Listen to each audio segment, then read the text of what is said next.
O tempo passa, amigo leitor, alheio às nossas vontades ou preferências, nos anos que nos são concedidos, mais uma vez. Nossos personagens, em suas novas histórias, resgatam as suas dívidas, ponto por ponto, e mais hoje, mais amanhã, serão redimidos. Os mais dispostos e conscientes caminharão mais rápido, elevando-se e arrastando aqueles que lhes ficaram na retaguarda. Ao nos defrontarmos, imaginamos estar, apenas, diante das personalidades atuais, esquecidos de que cada reencontro se resume em muitos outros. De que nos conhecemos bastante bem, apesar da nova roupagem e do sagrado esquecimento com o qual a vida nos premia, para o descanso da alma e a imparcialidade justa e necessária nas novas relações, que são em verdade muito antigas.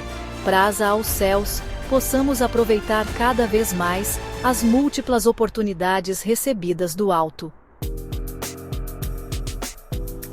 O Marajá voltou para casa pior do que saiu.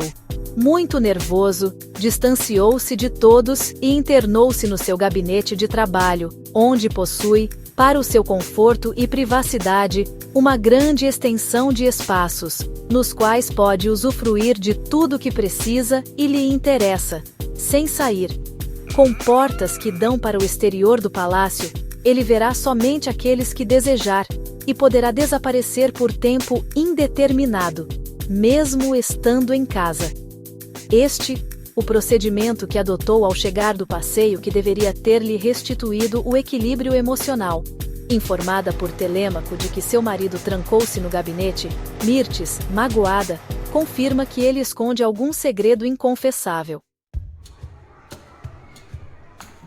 Dedica-se aos filhos e à casa. Aguardará que ele mesmo a procure, e então o acalentará nos seus braços, sem nada indagar, como sempre. Decidido a afastar Tilbor, Ramendra convoca Boris para uma conversa. Saia das minhas terras e da minha proximidade de vez! Apanhado de surpresa, empalidecendo, Boris supõe que Marfa tenha falado demais.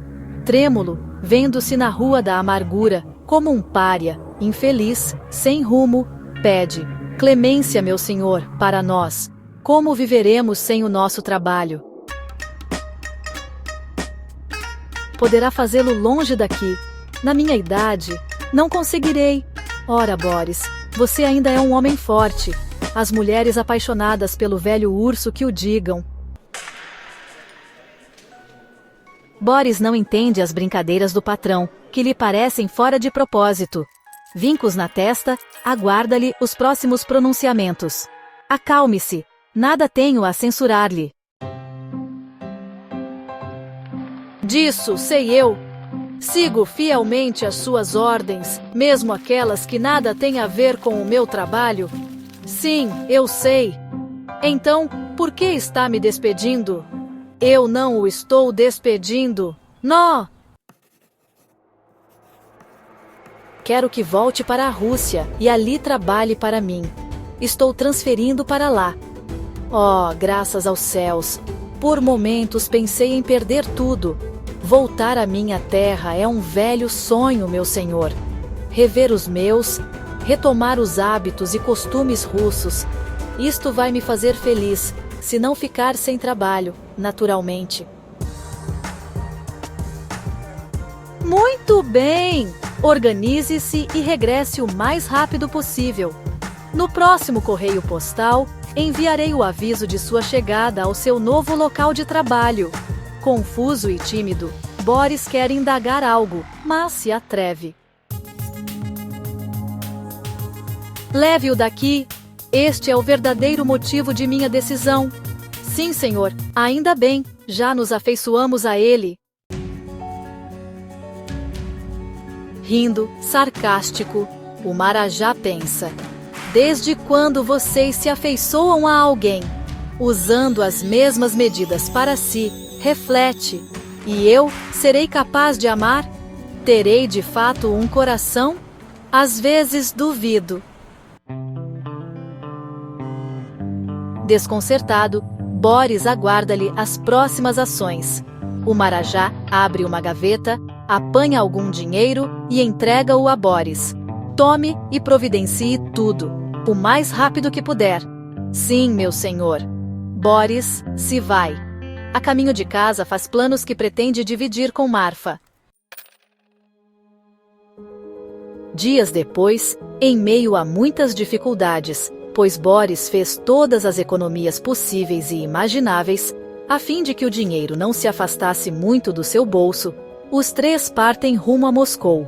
Ali chegando, procuram os parentes. Alguns já morreram, e outros que, afastados, cresceram, sem jamais tê-los visto ou recebido notícias, não lhes deram muita atenção. Um irmão de Boris, todavia, os asila na sua casa, até que ele se instale nas terras onde seu patrão possui interesses. Tilbor, deixando a vida que nunca apreciou, se esforça para se adaptar ao novo ambiente, estranho para ele, principalmente quanto ao idioma. Alguns dias mais, Boris, Marfa e Tilbor passam a residir num complexo de terras, em Smolensk, pertencente ao marajá Ramendra Sudri. Anos se passam e hoje, já um rapaz, Tilbor assimilou admiravelmente a língua russa, integrando-se, enfim, aos hábitos e costumes regionais. Fez muitos amigos e quase sempre está ausente, forjando para si mesmo a vida que deseja. Buscando parceiros e afinidades, ele se imiscuiu no mundo marginalizado. Ilustrando-se com livros, que adquire com o soldo do seu trabalho, mergulha nas ciências ocultas e nas práticas de magia negra, seguindo as suas naturais inclinações. Em breve tempo, ele põe a seu favor os dons e as forças que carrega desde o nascimento. No meio em que vive, tornou-se temido e respeitado. De tal modo, se harmonizou com a Rússia, que frequentemente tomam-no por um natural das estepes, mongol ou tártaro.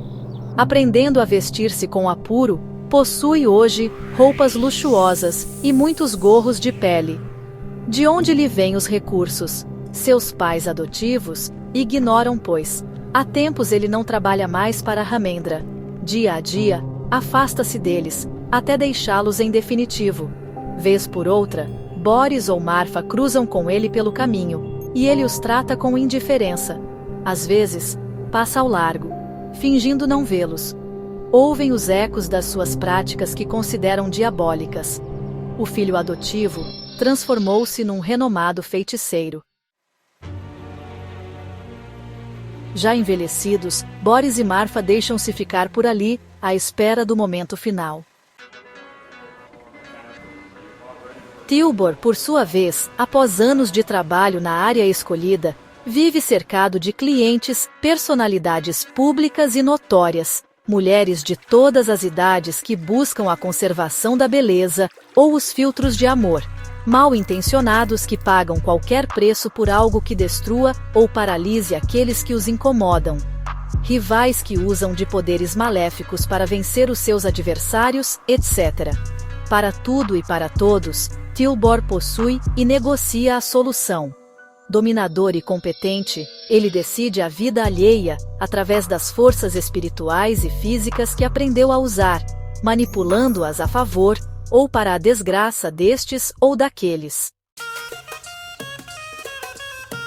Adquiriu um velho castelo abandonado, quase em ruína.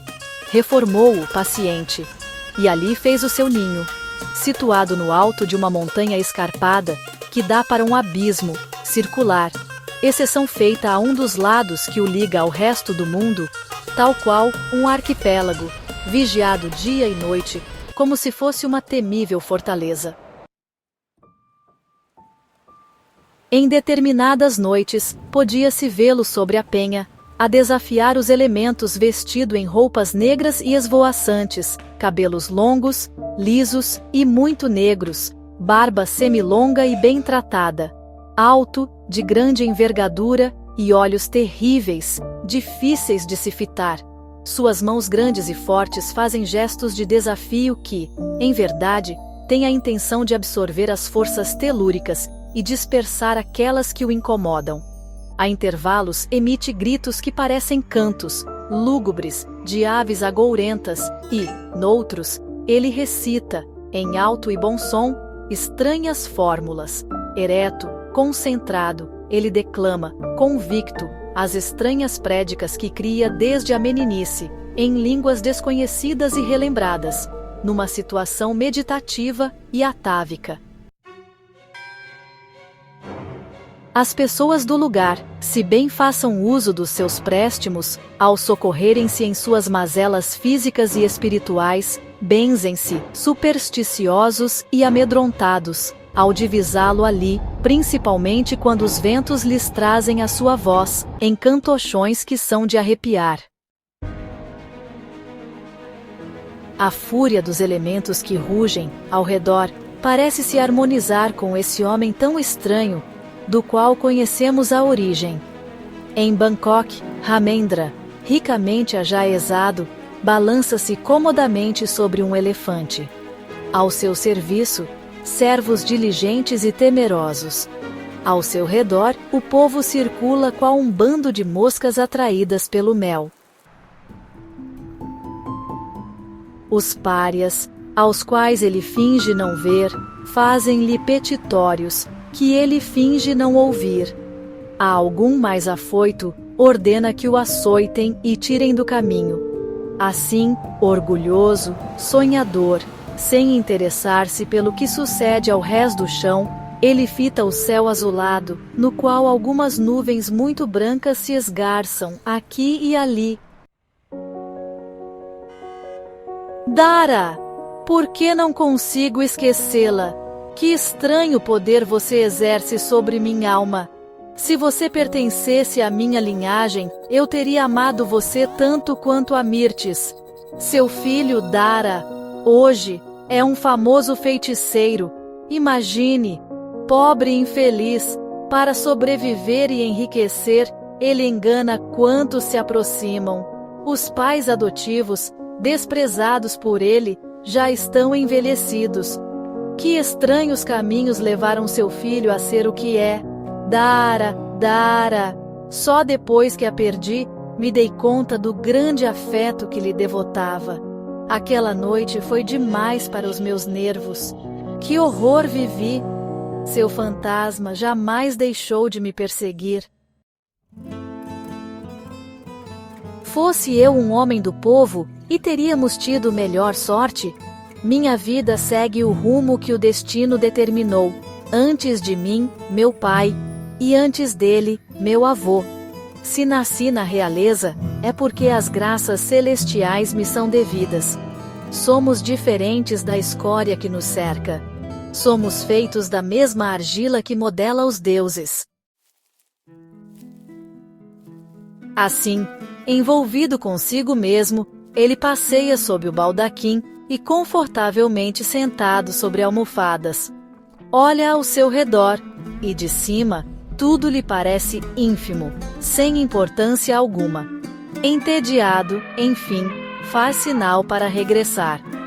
O servo que controla o animal toca-lhe as patas, enormes, com uma vara, indicando-lhe outra direção.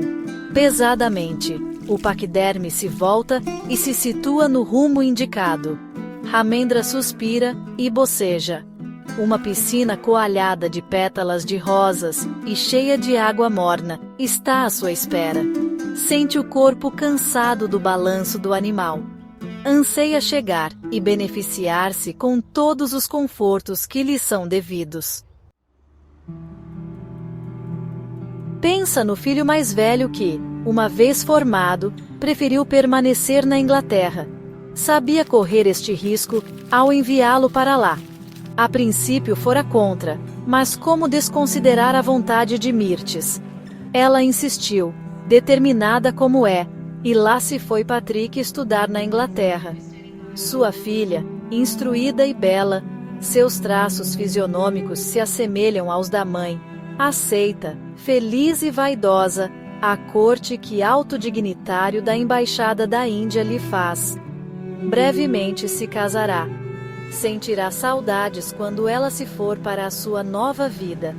Mesmo sem ser carinhosa, ela é companheira e amiga da família. E o seu Adonis? belo como um anjo dos céus. Mas quantos atropelos para criá-lo! Mirtes fica empolvorosa com o comportamento esdrúxulo de Richard Arjuna. Ele vive mais no meio do povo que no palácio. Mistura-se à ralé mais baixa que existe, e absorve-lhe os hábitos e os costumes, mas, principalmente, os seus vícios. Oh, que infelicidade! Rebelde em excesso, não são poucas as vezes que faz Mirtes chorar. Um filho que caminha a passos largos para a desgraça. Ele desaparece por dias seguidos, e ao regressar, não dá satisfações a quem quer que seja. Quantas vezes eu lhe bati, e de que adiantou? Ele me enfrenta, silencioso, e repete tudo o que fizera, sem se incomodar com as consequências. Mais de uma vez me ameaçou, e pelos deuses, não estava brincando. Chegou certa vez a dizer com os dentes cerrados que me esmagaria, como a um mosquito se quisesse. Atrevido, ingrato, filho desnaturado. Enquanto assim reflete, o Marajá Ramendra crispa as mãos, raivoso. Na sua humilde isba, Marfa sofre dores que a atormentam, impedindo-a de caminhar. Joelhos extremamente inchados e doloridos. Ela geme e chora, a intervalos, para depois adormecer durante alguns minutos fugidios. Sobre os pés, uma grossa manta de lã. Marfa, se nosso filho cura e faz milagres, por que não apelar para ele, já que o criamos com tanta dedicação? Não exagere, Boris. Tivéssemos feito isso, e ele talvez fosse uma pessoa melhor. Quizá teria seguido outros caminhos. Ora, bom ele nunca foi, mulher. Sempre sombrio, mal-humorado e violento. Assim somos nós também, Boris. Desde a primeira vez que o vi, notei sobre a sua cabeça uma estranha maldição. Céus de misericórdia, Boris. Que modo de falar. Mas, sendo filho de quem é, poderia ser diferente? Poderia, e temos disso inúmeros exemplos. Pais maus ou degenerados, muitas vezes, geram filhos muito diferentes deles. Você tem alguma razão, Boris. Mas Tilbor jamais demonstrou sensibilidade. Será que ele é capaz de amar?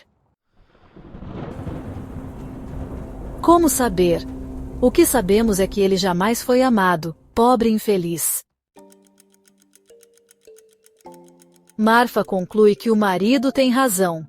Tilbor não encontrou almas abnegadas, que pudessem amenizar-lhe a dureza de coração. Vamos chamá-lo, Boris. Estas dores estão me matando. Sim, vou enviar-lhe um recado, e ele virá, espero. Talvez, finja não tê-lo recebido. O que sugere, mulher? Que eu suba aquele ninho de abutres? Que enfrente o vento assobiando e as tempestades que ali parecem rugir todos os dias? Esqueça. Jamais farei isso. Então, chame-o. Talvez ele venha. Sim, farei isso. Tomara, em nome dos céus, ele nos atenda.